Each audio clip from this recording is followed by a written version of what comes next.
El siglo de las luces. Autor Alejo Carpentier. Capítulo 21. Capítulo número 21.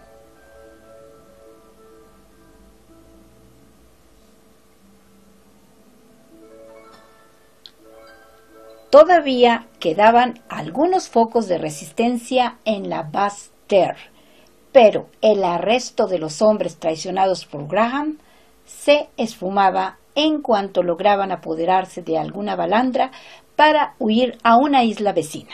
Cuando cayó el Fort St. Charles, dióse por terminada la campaña. La Desirade y la María Galante, cuyo gobernador, ex constituyente pasado al servicio de Inglaterra, prefirió suicidarse antes de presentar combate, estaban en poder de los franceses. Victor Hughes era dueño de la Guadalupe, pudiendo anunciar a todos que ahora se trabajaría en paz, y, para apoyar sus palabras con algún gesto simbólico, plantó los árboles que habrían de dar sombra en el futuro a la Place de la Victoire. Entonces tuvo lugar el acontecimiento que todos esperaban desde hacía tiempo, con angustiada curiosidad. La guillotina empezó a funcionar en público el día de su estreno, en las personas de dos capellanes monárquicos que habían sido sorprendidos en una granja donde se ocultaban fusiles y municiones. La ciudad entera se volcó en el ágora, donde se alzaba un fuerte tablado con escalera lateral al estilo de París, montado en 4 horcones de cedro.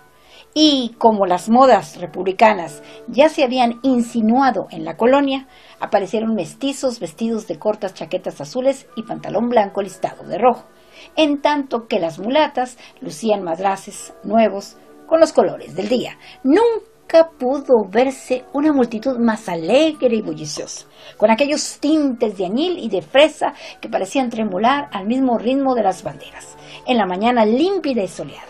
Las fámulas del comisario estaban asomadas a las ventanas, gritando y riendo más aún cuando la estremecida mano de un oficial se le subía por encima de las corvas.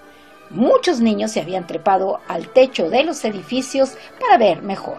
Humeaba la fritura, derramábanse las jarras de jugos y garapiñas, y el ron clarín, tempranamente bebido, sobrealzaba los ánimos. Sin embargo, cuando Monsieur Hans se presentó en lo alto del patíbulo llevando sus mejores ropas de ceremonia, tan grave en su menester como bien desencadenado por el barbero, se hizo un hondo silencio. Pointe-à-Pitre no era el Cabo Francés, donde desde hacía tiempo existía un excelente teatro, alimentado de novedades por compañías dramáticas de tránsito para la Nueva Orleans. Aquí no se tenía nada semejante. Nunca habíase visto un escenario abierto a todos, y por lo mismo descubrían las gentes en aquel momento la esencia de la tragedia. El fatum estaba ya presente, con su filo en espera, inexorable y puntual, acechando a quienes, por mal inspirados, habían vuelto sus armas contra la ciudad, y el espíritu del coro se hallaba activo en cada espectador, con las estrofas y antiestrofas que brincaban y rebrincaban por encima del tablado. De pronto apareció un mensajero, abrieron paso las guardias, y la carreta hizo su entrada en el vasto decorado de la plaza pública, trayendo a los condenados, de manos unidas por un mismo rosario. Encima de las muñecas amarradas se oyeron solemnes redobles de cajas. Funcionó la báscula, cargando con el peso de un hombre obeso, y cayó la cuchilla en medio de un clamor de expectación.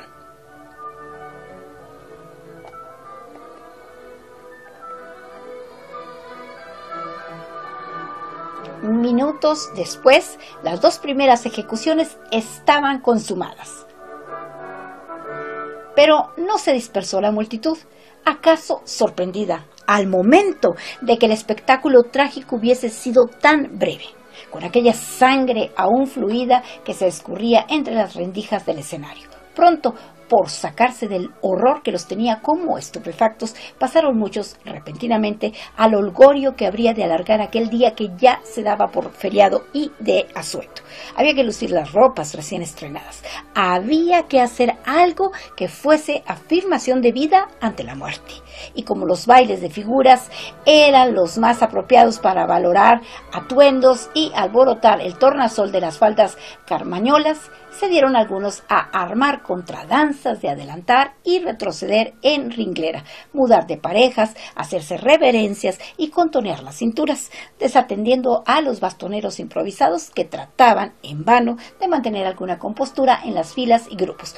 Al fin, tanta era la algarabía, tantas eran las ganas de bailar y saltar y reír y gritar, que se liaron todos en una enorme rueda, pronto rota en farándula, que luego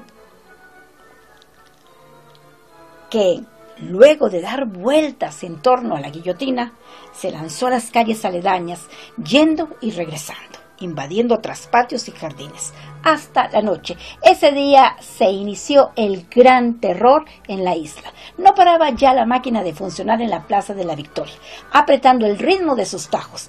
Y como la curiosidad por presenciar las ejecuciones era siempre viva, donde todos se conocían de vista o de tratos, y guardaba sus rencores contra aquel, y no olvidaba el otro alguna humillación padecida, la guillotina empezó a centralizar la vida de la ciudad.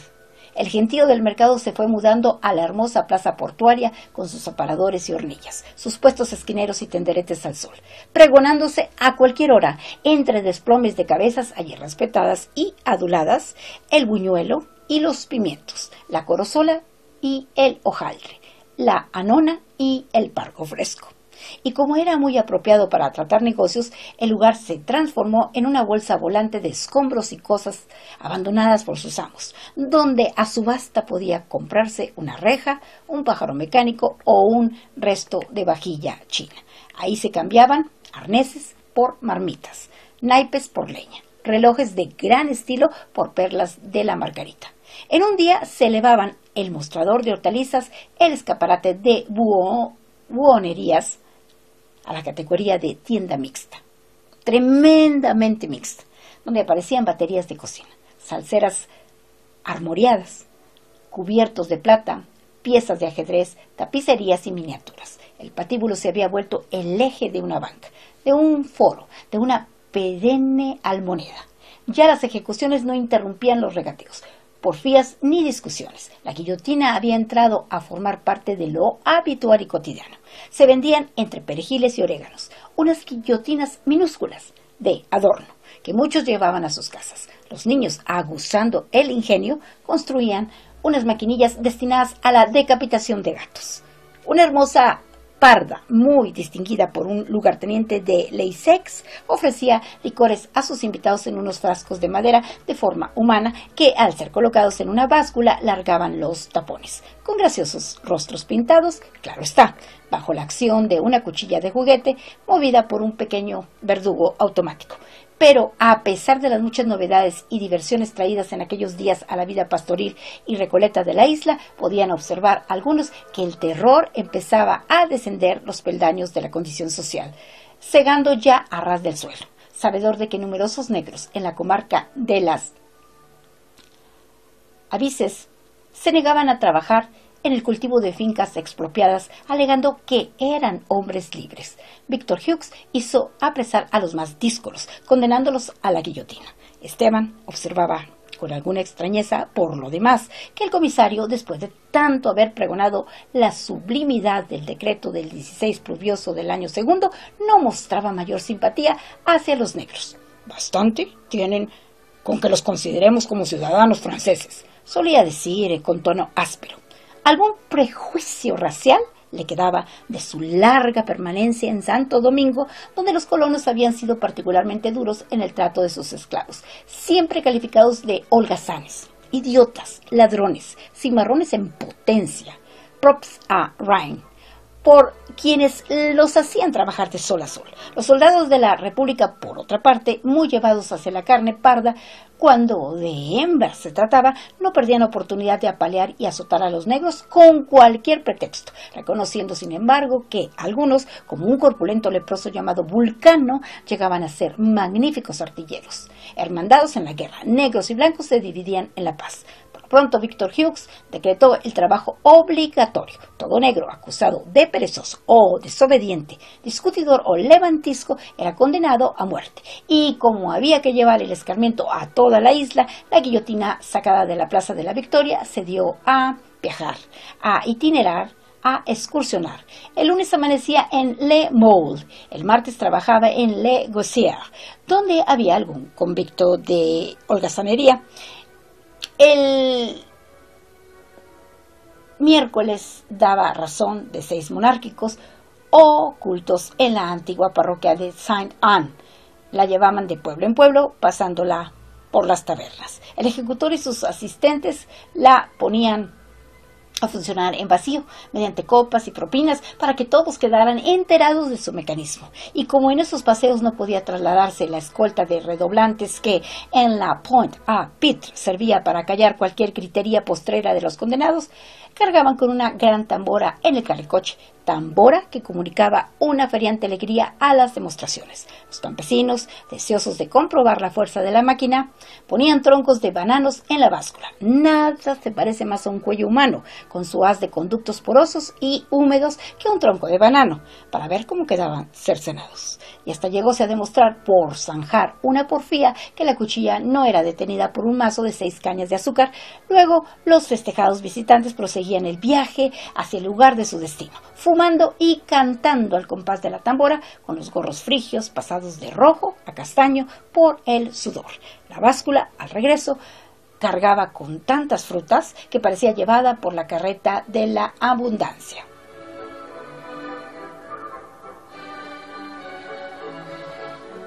A comienzos del año tercero, Victor Hughes se vio alzado a la cima del éxito. La convención, entusiasmada con las noticias recibidas, ratificaba todos sus ascensos militares, aprobaba sus nombramientos y decretos, felicitándolo con prosas de panegírico y anunciándole el envío de refuerzos en soldados, armas y municiones. Pero ya el comisario no los necesitaba. Su leva forzosa había creado un ejército de 10.000 hombres satisfactoriamente adiestrados. En todos los puntos vulnerables de la costa procedíase a realizar obras de fortificación.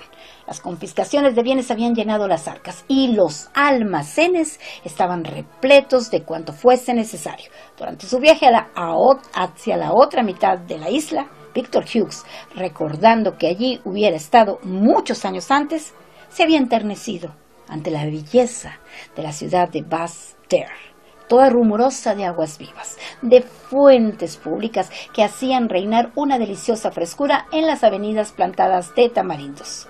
Era una población más hidalga y linajuda que la Pointe-à-Pitre, con sus calles empedradas, su malecón umbroso, sus casonas de cantería que evocaban rincones de Roquefort, de Nantes, de La Rochelle. De buenas ganas hubiera trasladado el comisario su residencia a la quieta y acogedora parroquia de Saint-François, pero el puerto para la descarga del ganado traído de las islas cercanas, ganado que era arrojado por sobre las bordas, al llegar, para que fuese nadando hasta la orilla, era de escaso resguardo para su nota. Prosiguiendo su viaje de jefe triunfante, se vio aclamado por los leprosos de la Desirade, los pequeños blancos de María Galante, y hasta por los indios caribes de aquella isla que solicitaron por boca de su cacique el honor de ser acogidos a los beneficios de la ciudadanía francesa. Sabiendo que aquellos hombres eran magníficos marineros, muy conocedores de un archipiélago que recorrían con sus veloces barcas desde mucho antes de que aparecieran las naves del gran almirante de Isabel y Fernando. Por esos parajes repartió escarapelas y prometió cuanto pidieron. Victor Hughes mostraba una mayor simpatía hacia los caribes que hacia los negros. Le agradaban por su orgullo, su agresividad, su altanera, divisa de solo el Caribe es gente. Y más ahora que llevaban cucardas tricolores en el amarre del taparrabos. En su visita a la María Galante, el comisario se hizo mostrar la playa donde esos frustrados conquistadores de las Antillas hubieran empalado a unos bucaneros franceses que, muchos años atrás, habían tratado de quitarles algunas mujeres. Todavía quedaban esqueletos, huesos, cráneos en las estacas plantadas junto al mar, atravesados por la madera como los insectos alfilerados de un naturalista. Los cadáveres habían atraído a tantos y tantos buitres durante varios días que la costa vista a distancia parecía cubierta de una bullente lava.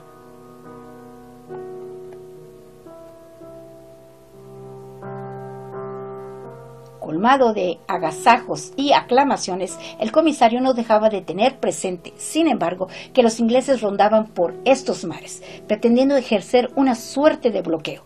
Víctor solía encerrarse, de noche, en compañía de Leysex, quien ya lucía galones de contraalmirante para trazar los planes de una acción naval que abarcaría todo el ámbito del Caribe.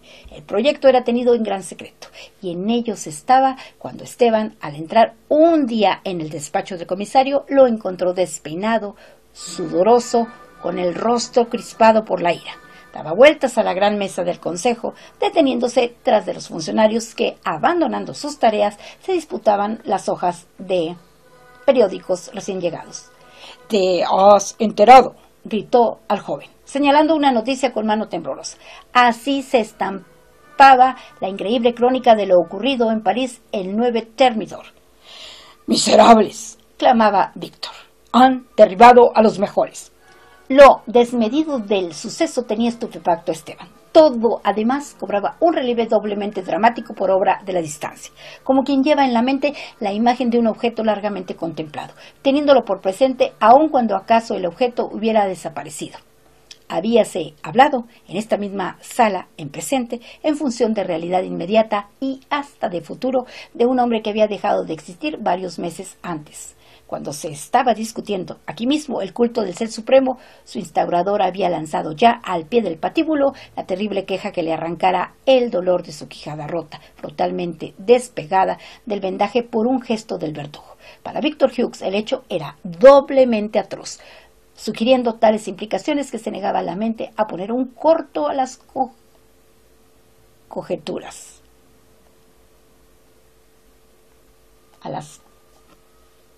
Sugiriendo tales implicaciones que se negaba la mente a poner un coto a las conjeturas. No solo se había desplomado el gigante, cuyo retrato seguía bien colgado allí, donde todos podían contemplarlo tal como se mostraba en los días de su mayor gloria. No solo se veía privado el comisario de quien le había otorgado su confianza, dándole poderes y autoridad, sino que ahora tendría que esperar semanas y semanas, y acaso meses, para saber del giro que tomaban los acontecimientos en Francia. Era probable que la reacción se tomaría un impecable desquite. ¿Acaso se tenía un gobierno nuevo que destruiría todo lo hecho por el anterior? En la Guadalupe aparecerían nuevos investidos de poderes con el semblante hosco, el gesto negador, cargando con misteriosas órdenes. El informe pasado por Víctor Hughes a la convención acerca de la matanza de Bear Beach podía volverse contra él. ¿Acaso estaba ya destituido o abocado a un proceso que tanto podía significar el término de su carrera como el fin de su vida? Leía y releía los nombres de los caídos de Thermidor, como si pudiese descifrar en ellos las claves de su destino. Algunos de los presentes insinuaban a media voz que ahora se entraría en un periodo de lenidad, de indulgencia, de restablecimiento de los cultos, o de restauración monárquica, pensaba Esteban, a quien la idea producía a la vez una impresión de alivio, de paz recobrada después de tantas tormentas y un sentimiento de repulsa, de execración del trono.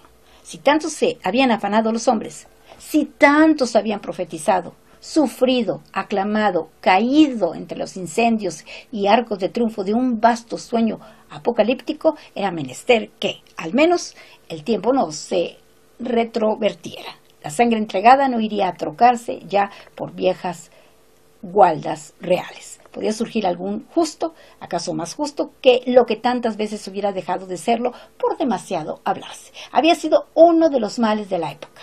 En términos de abstracción, podía ponerse la esperanza en una libertad más disfrutada y menos pregonada, en una igualdad menos derrochada en palabras, más impuesta por las leyes, en una fraternidad que menos caso hiciera de la delación y se manifestara en el restablecimiento de tribunales verdaderos, nuevamente provistos de jurados.